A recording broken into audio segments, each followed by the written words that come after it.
ট্রেনের দরজার কাছে বসে ঘুম, হঠাৎই ঘুম ভাঙতেই স্টেশন পেরিয়ে যাচ্ছে দেখে ট্রেন থেকে তাড়াহুড়োর মধ্যে নামতে গিয়ে রেলে কাটা পড়ে মৃত্যু এক মহিলার।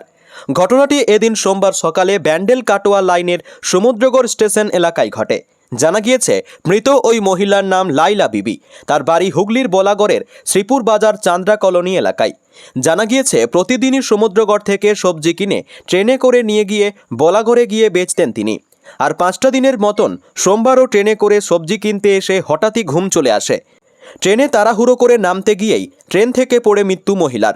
আজ সোমবার দুপুর 3:30 নাগাদ কাল্লা মহকুমা হসপিটালে মৃতদেহের ময়নাতদন্ত সম্পন্ন হয়। যাচ্ছিল সবজি কিনতে। কোথায় যাচ্ছিল? সমুদ্রগড়, বলাগড় থেকে সমুদ্রগড় যাচ্ছিল। প্রতিদিনই প্রতিদিনই যাতায়াত করতেন।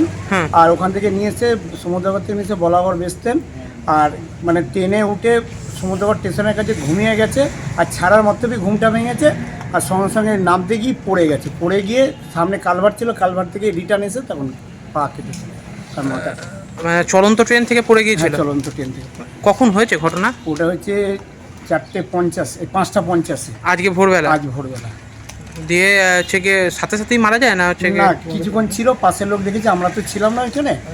থাকার পরে আরবদার আছে ওখানে, নোরহক, এরা সব দেখে তারপরে। উনি কি সবজির ব্যবসা করতেন? হ্যাঁ, উনি ওখানকার সেক্রেটারি আরবদার। না মানে ওখানে সবজির ব্যবসা করতেন উনি? হ্যাঁ, উনি মানে এই ভদ্রমহিলা বলাগড় থেকে গিয়ে সমুদ্রগড়ে কিনতেন, ওই আড়ত থেকে কিনে এনে বলাগড়ে বেচতেন। আচ্ছা। আর ওই নোরহক গিয়ে বলছেন, উনি প্রথম এসেছিলেন ওখানকার সেক্রেটারি।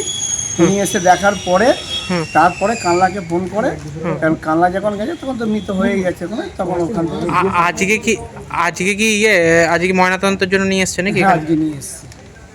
কি নাম যিনি মারা গেছেন? লাইলা বিবি। বাড়ি বলাগড়ের কোথায়? বলাগড় শ্রীপুর বাজার চান্দ্রা কলোনি।